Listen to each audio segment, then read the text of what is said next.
एक रहस्यमयी सफेद जंगल था। सूखी जमीन और नीले आसमान के बीच एक गुफा थी और उसी गुफा में बैठकर जंगल का शक्तिशाली शेर अपना सिंहासन संभालता था। शेर की दहाड़ से पूरा जंगल कांप उठता था और सभी ताकतवर जानवर उसके सामने सिर झुकाते थे, क्योंकि वही जंगल का राजा था।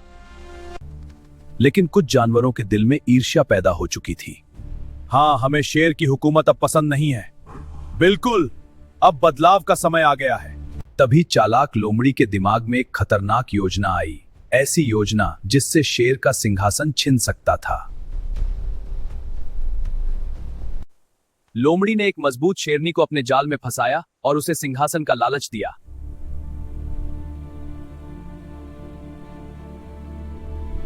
धीरे धीरे शेरनी शेर की दोस्त बन गई और शेर को लगा कि उसे एक सच्चा साथी मिल गया है। लेकिन एक दिन अचानक शेरनी रोते हुए जंगल के सामने आई और उसने शेर पर झूठा आरोप लगा दिया।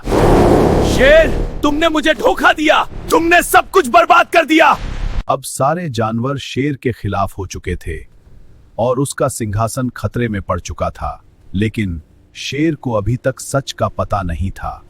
शेर हैरान था, उसे समझ नहीं आ रहा था कि अचानक पूरा जंगल उसके खिलाफ क्यों हो गया।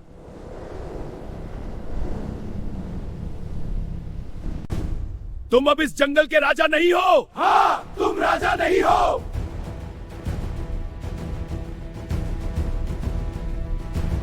झूठे आरोपों और गुस्से में अंधे हुए जानवरों ने फैसला कर लिया, शेर को सिंहासन से उतार दिया जाएगा।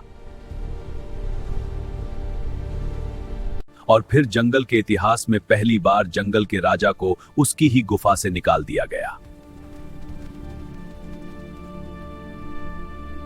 जिस शेर की दहाड़ से कभी पूरा जंगल कांपता था, आज वही शेर अकेला और बेबस होकर जंगल छोड़ रहा था। लेकिन किसी को नहीं पता था कि यह सब एक चाल थी और इस चाल के पीछे थी चालाक लोमड़ी। लेकिन कहानी यहीं खत्म नहीं होती, क्योंकि सच्चाई अभी सामने आनी बाकी थी और शेर की असली वापसी अभी बाकी थी।